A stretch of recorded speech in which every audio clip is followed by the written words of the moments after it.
자,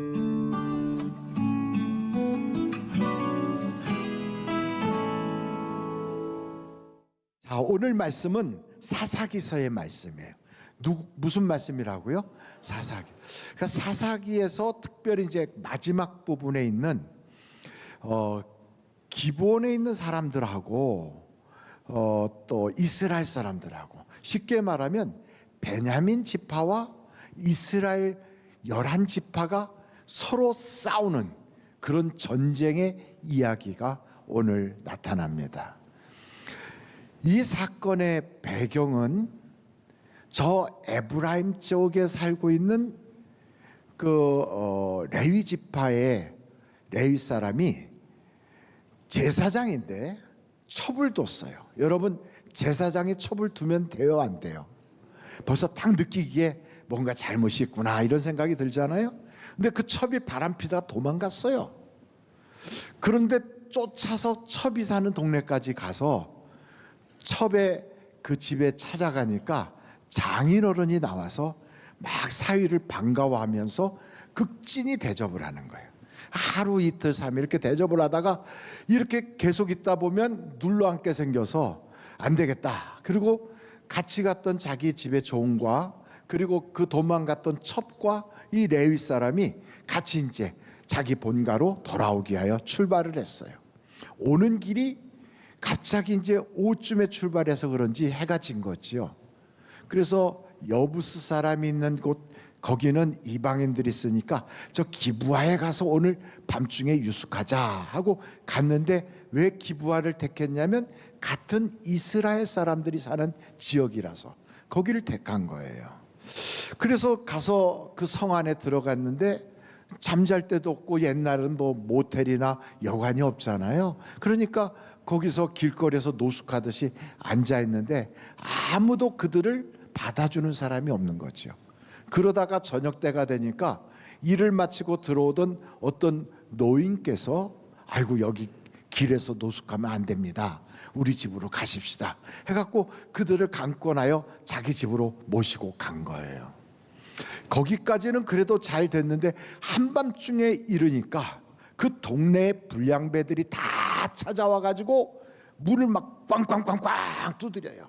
그래서 왜 그러나 봤더니 이 불량배들이 너희 집에 들어온 그 남자 좀 밖으로 끌어내라 그런 거죠. 아니 왜 남자를 끌어내라 그러느냐 그랬더니 우리가 좀 얼굴도 좀 보고 장난도 좀 치고 그러겠다. 그러니까 이 사람들이 무슨 짓을 하려고 하는가 보니까 이 동성애자들인 거예요, 이 불량배들이. 아니 그 옛날에, 아니 정말 이건 있을 수가 없잖아요. 여러분, 이런 사건을 통하여 망했던 도시가 있는데 그 도시의 이름이 뭐죠? 어떻게 그러지 않았어요? 또 다른 성이 하나 있는데 뭐라고 그러죠? 와, 소돔과 고모라가 그래서 망했거든요. 근데 여기도 똑같아. 이 지역도 이스라엘 사람들이 거하는 바로 거기 베냐민 지파의 주거지에서 이런 끔찍한 일이 벌어진 거예요. 그러니까 주인장이 나가서, 여러분, 내 집에 온 손님한테 그렇게 악행을 하지 마십시오. 당신들이 정 그러고 싶으면 내 딸을 내주고 그 레위 사람의 첩을 줄 테니까 그들과 놀지, 남자를 불러서 그런 짓을 하면 안 됩니다. 그러니까 넌 저리 비켜라 하고 막 강제로 막 문을 부수고 들어오려고 하니까 그 첩하고 딸을 내보낸 거예요. 여러분, 그 아버지도 그러면 안 되지. 딸은 딸대로의 자기 인격이 있고 또 그 첩도 자기 인격이 있는데, 아니 그래 갖고 무슨 물건 다루듯이 그런 일이 되면 안 돼요, 그죠? 그런데 그냥 그렇게 나갔는데 밤새도록 그 불량배들이 막 희롱을 하고 그러다가 새벽녘이 돼서 이제 이 레위 사람하고 그 종하고 출발하기 위해서 문을 열었더니 그 문 앞에 그 첩이 이렇게 쓰러져 있는 거예요. 그래서 이보시오, 같이 갑시다 하고 이렇게 세우려고 보니까 죽었어요. 얼마나들 그 괴롭혔으면 그 밤에 죽은 거예요. 그래갖고 그 첩을 자기의 아기에다 딱 태워가지고 집에 돌아와서 그 사람의 몸뚱이를 12조각으로 잘라가지고 각 지파로 보낸 거예요. 그러니까 각 지파에서 받아보고 너무 놀라워가지고 이건 이 이스라엘 역사에 이런 적이 한 번도 없는데 어떻게 이런 끔찍한 일이 있느냐. 그래가지고 미스바로 다 모인 거예요. 그래서 모여가지고 엘르하살이라고 하는 비느하스라고 하는 그 사람이 그때 대제사장으로 있을 때인데 거기 다 모여가지고 어찌된 일인가 레위 사람도 한번 이야기해봐라. 그러니까 그가 나와서 여차 해서 이런 일이 있었습니다 하고 이야기를 하는 거지. 제사장 레위 지파 사람과 그의 첩에 대한 이야기는 비록 기록은 사사기서 마지막 부분에 가서 기록이 됐지만 이게 사사기 초기 역사예요. 초기 역사. 그걸 어떻게 아냐면 여러분 사사기서 20장 28절을 한번 보시자고요. 아론의 손자인 엘르아살의 아들 비느하스가 그 앞에 모시고 섰더라. 이스라엘 자손들이 여쭈기를 우리가 다시 나아가 내 형제 베냐민 자손과 싸우리까 말리까 하니 여호와께서 이르시되 올라가라. 내일은 내가 그를 내 손에 넘겨주리라 하시는지라. 그 당시에 대제사장이 누구였다고요? 비느하스. 비느하스란 말은 흑인이란 뜻이에요. 그러니까 아마도 이 아론의 손자인 비느하스가 피부가 검었든지 아니면 어떤 혈통이 거기에 들어왔든지 그건 모르겠어요. 근데 비느하스란 말 뜻은 흑인이란 뜻이에요. 근데 그가 대제사장으로 있어요. 아론의 손자예요. 그러니까 시대가 모세 때부터 그렇게 많이 지나지 않은 거지요. 그러니까 그때쯤 있었던 사건이란 말이지. 그래서 이 당시에 이 사건에 대하여 좀 더 자세히 알려면 그 시대상을 알아야 되겠죠. 그 시대는 어떤 모습이었는가 한번 여러분 같이 보시면 좋겠는데요. 사사기서 2장이에요. 2장. 사사기서 2장 11절 같이 한번 읽어보실까요? 시작. 이스라엘 자손이 여호와의 목전에 악을 행하여 바알들을 섬기며 12절 애굽 땅에서 그들을 인도하여 내신 그들의 조상의 하나님 여호와를 버리고 다른 신들 곧 그들의 주위에 있는 백성의 신들을 따라 그들에게 절하여 여호와를 어떻게 하겠다? 진노하게 하신다. 그러니까 하나님이 그들을 약속의 땅으로 인도해 주셨는데 그들은 거기 들어가서 하나님을 섬기는 게 아니라 하나님을 잊어버렸어요. 그리고 그들은 그 주변 사람들이 섬기는 우상을 섬기는 거죠. 그래서 하나님이 어떻게 하시느냐. 15절 사사기서 2장 15절을 한번 보시겠어요? 자, 같이 한번 읽어볼까요? 시작. 그들이 어디로 가든지 여호와의 손이 그들에게 재앙을 내리시니 곧 여호와께서 말씀하신 것과 같고 여호와께서 그들에게 맹세하신 것과 같아서 그들의 괴로움이 심하였더라. 그러니까 이 당시에 아론의 손자 비느하스가 대제사장으로 있는 그런 때인데도 불구하고 이스라엘이 타락하여 그 사회 전체가 다 하나님이 진노하셔서 무엇을 하든지 어디로 가든지 괴롭게 하는 그런 시절이었다는 거죠. 그러니까 여러분 이 비느하스라는 인물이 어떤 인물인가 보면 하나님이 굉장히 사랑한 사람이에요. 그는 특별히 하나님의 심정을 알아요.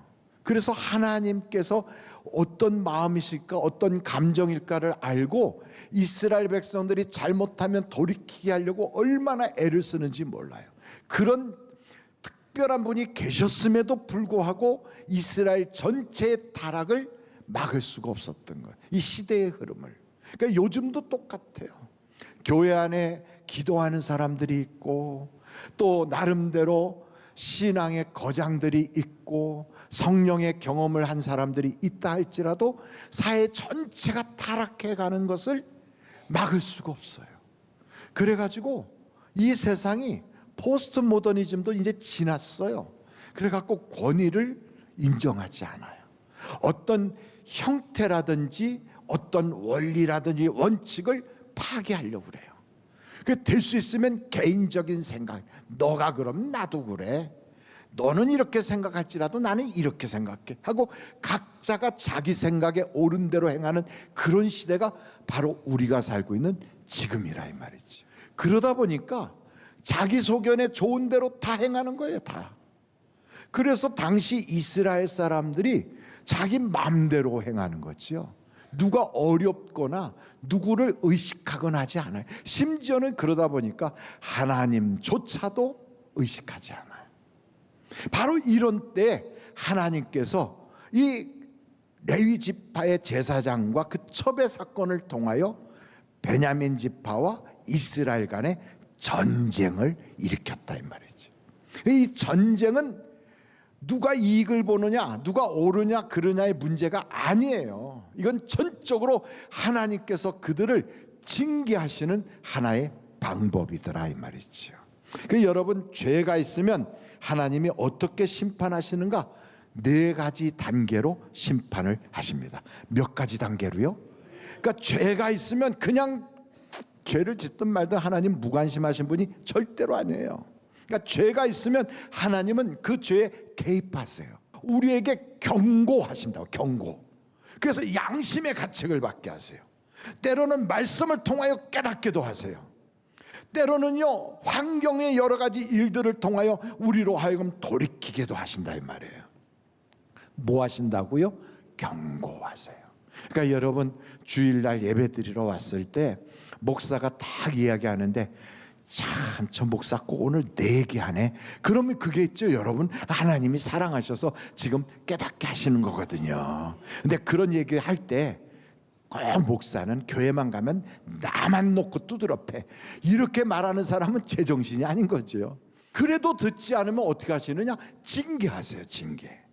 가정에 어려움이 찾아오고 건강에 문제가 생기고 물질적으로 얻었던 것이 자꾸 빠져나가고 자꾸만 가슴 아프게 만들고 속썩이고 그냥 머리가 지끈지끈하는 것들이 막 생겨요. 그럴 때 우리는 돈 때문에 울고 사람 때문에 울고 건강 때문에 울고 우리는 자꾸 막 그러고 있잖아요. 근데 하나님은 우리한테 그래요. 나는 너 때문에 운다 그래요.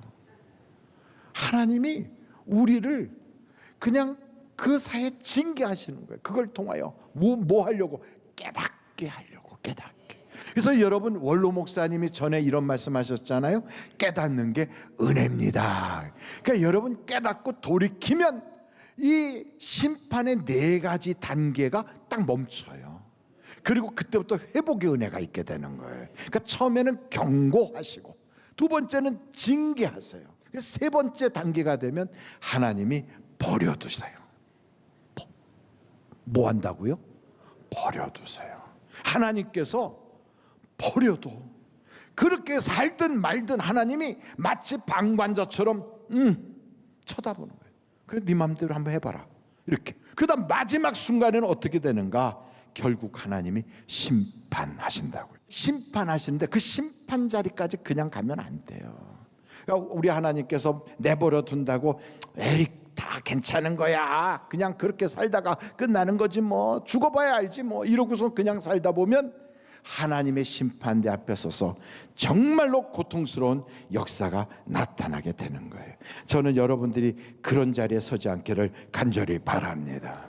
근데 오늘 이 말씀을 보면서 이스라엘 사람들과 베냐민 지파가 서로 확 전쟁을 하게 되는데 사실은 전쟁할 이유도 아니에요. 이런 어려움이 생겼다고 그 첩의 시체를 다 돌리고 그래서 미스바에 모여가지고 이스라엘 사람들이 막 울분을 하면서 사람을 보내요. 베냐민 지파에. 기브아에서 이런 일이 있었다는데 그 기브아의 불량배들만 우리에게 보내라. 그럼 우리가 그들을 심판하고 이 모든 것을 평화롭게 우리가 해결하자 그랬어요. 그랬더니 기브아 사람들이 우리 자식들 못 내놓지 이렇게 된 거예요. 그랬더니 베냐민 지파가 아야, 우리끼리 잘 똘똘 뭉쳐야지, 우리가 남인가 이러고서 뭉쳤어요. 그래가지고 베냐민 지파와 11지파가 싸움이 붙은 거예요. 그 싸움이. 근데 이 싸움이 딱 붙었을 때 이스라엘 사람들이 하나님께 기도를 해요. 2번이나 기도해요.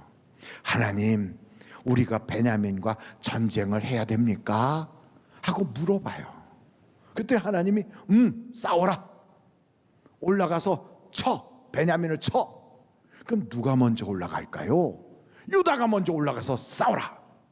그래서 하나님께서 그 말씀을 주시니까 기도의 응답으로 알고 유다 지파가 먼저 쫙 올라갔어요. 올라갔더니 대패를 해요. 하나님의 말씀에 순종하고 그리고 그 말씀대로 갔더니 기도하고 가는 그 길에 엄청난 불행이 찾아왔어요. 여러분, 이 전쟁은 이스라엘이 당연히 아주 쉽게 이길 수밖에 없는 그런 수적인 모습이 있어요. 이스라엘은 40만이고 베냐민은 2만 6천 명가량 돼요. 40만 대 2만 6천이 딱 싸우면 당연히 그냥 쉽게 이기죠. 뭐 40만이. 거기다가 기도까지 하고 하라는 대로 순종까지 해서 갔는데 졌어. 그냥 지는 정도가 아니라 베냐민이 나와서 싸우는 그 베냐민의 군대 숫자만큼 이스라엘이 죽었어요. 끔찍한 사건이 벌어진 거예요. 돌아와서 막 울면서 하나님 어떻게 이럴 수가 있습니까? 우리가 싸워야 됩니까? 말아야 됩니까? 그랬더니 하나님이 싸워. 또 올라가. 누가 먼저 올라가지요? 유다가 먼저 올라가. 하나님이 똑같이 또 말씀하신 거예요. 그래서 유다 지파가 앞장서서 또 올라갔어요. 또. 이번에는 어떤 일이 벌어졌느냐? 이스라엘이 가자마자 그냥 18,000명이 또 죽었어요. 전쟁을 2번 했는데 2번 다 졌어요. 그것도 숫자도 많고 하나님께 기도하고 말씀대로 순종했는데 망했어요. 여러분도 혹시나 이런 일이 있으십니까? 기도하고 말씀대로 순종하여 사업을 했는데 보기 좋게 부도났다. 하나님께 기도하고 아이를 결혼시켰는데 보기 좋게 그 가정이 불행에 싹이 나고 있다. 내가 하나님의 뜻대로 순종하여 그렇게 열심히 살았는데 도리어 내 인생에 생각지도 못했던 커다란 불행이 찾아왔다. 이런 일이 벌어질 때 우리는 무슨 생각합니까? 어떤 생각이 들어요?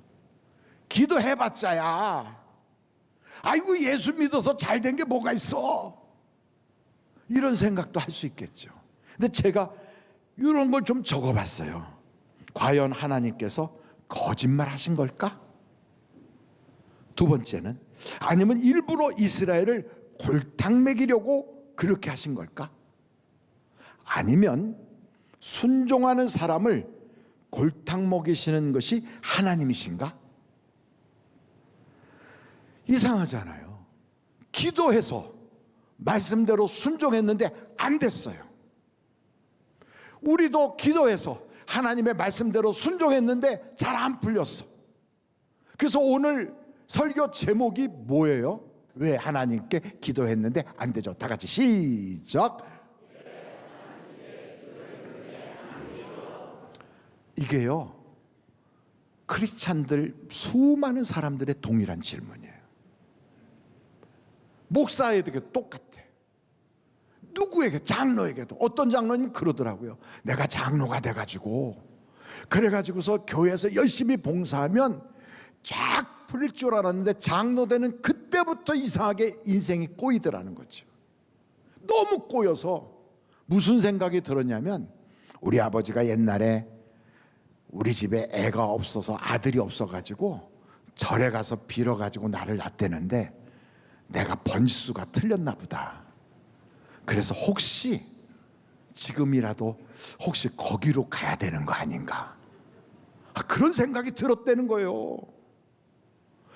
너무너무 힘드니까 다른 사람에게는 부끄러워서 말할 수는 없지만 가서 한번 점이라도 쳐볼까, 그런 생각도 했다는 거예요. 제가 이 이야기할 때 눈을 번쩍 떠서 절 쳐다보는 그분은 아마도 그 생각이 있었던 것 같아요. 혹시나 여러분 그 마음이 웃자고 하는 얘기가 아니라 너무 힘드니까. 오늘 이렇게 교회는 나왔지만 여러분 지갑 속에 누런 그거 있잖아요. 이렇게 불구스름한 글씨로 써가지고 왜? 돈이 하도 안 생겨서 부족이라도 넣고 다니는 그런 분도 이 자리에 계실지 몰라요. 어떤 분은 건강에 문제가 생기니까 빤스 속에다 부족 넣고 다니는 사람도 있어요. 그걸 우리가 탓하자고 그러는 게 아니에요. 본인이 원해서 그러지는 않았을 거예요. 저 시골에 계시는 부모님이 그냥 안타까워서, 야, 이거 귀한 거다, 너 이거 만드는데 내가 돈 100만 원이나 줘갖고 용하다는 스님한테 받아가지고 온 거야, 꼭 잊지 말고 붙이고 다니거라. 애를 그렇게 기다리는데 애가 안 들어서 대문을 열어주시옵소서 해도 기도에 응답이 없어. 그러니까 얘야, 너 그러지 말고 이거 꼭 베개 속에다 넣어가지고, 그래서 너희 가정에 꼭 애가 있도록 그렇게 해라. 이거 말이야, 어디 용안 거기 가서 거기서 내가 꼭 가져온 거야. 이런 분들이 여기도 계실 거예요. 혹시 옆에 분한테 혹시 그러시냐고 물어보세요. 혹시 그러시냐고. 그러면 이때 그렇다고 고개를 끄덕거릴 수는 없으니까 발가락을 까딱까딱 할 거라고요. 잘 보십시오. 우리가 내놓고 이런 얘기는 못할지라도 은밀하게 집에서나 혼자서는 그런 생각이 들 때도 있어요. 너무 안 풀리니까, 그리고 너무 하나님이 안 들어주시니까, 너무 나만 하나님이 괴롭히는 것 같으니까. 근데 이 사건을 딱 보면서 깨닫는 게 있어요. 여러분, 죄가 있으면 하나님은 들어주시지 않는다는 거예요. 그러니까 죄가 있는 것에는 아무리 기도해도 응답이 없다예요. 없다. 그래서 죄의 문제를 해결해야만 기도응답이 있는 거예요. 근데 이스라엘 사람들은 자신들이 하나님께 범죄하여 하나님이 지금 진노 중에 계시고 뭘 하든지 고통 속에 있어야 되는 그들이 하나님께 와서 하나님 도와주세요, 어떻게 할까요? 하고 묻고 있는 거라고요. 그러니까 겉으로 보면 신앙생활 하는 것 같은데 속은 하나님과 이미 단절되어 있어요. 단절. 그러니 여러분, 여기에 하나님의 응답이 있을 수가 있겠습니까? 베냐민과 이스라엘의 전쟁 속에서 이스라엘이 통곡하며 금식하며 하나님께 기도하였더니 하나님께서 돌이키셔서 이번에는 너희가 이기리라 그래요. 한 번도 이길 거란 얘기는 안 했어요. 올라가라, 쳐라, 이 얘기는 했어도 이기리라는 안 하셨거든. 근데 마지막 세 번째, 이번에는 이기리라. 그래서 쳐들어갔더니 이기더라 이 말이죠. 여러분, 죄와 끊고 나니까 기도의 응답이 찾아오는 거예요. 그래서 우리가 내가 왜 기도 응답이 없는가, 나에게는 왜 하나님이 역사 안 하시는가 하는 게 아니라 하나님 쪽에 문제가 아니라 내 쪽에 문제가 있어요. 내 쪽에. 아, 내가 죄가 있었구나. 하나님은요, 그래서 깨끗한 그릇을 사용하는 거지 금그릇, 은그릇을 쓰는 게 아니에요. 비록 토기 그릇이라 할지라도 싸구려 그릇이라 할지라도 깨끗한 그릇을 쓰신다 이 말이죠.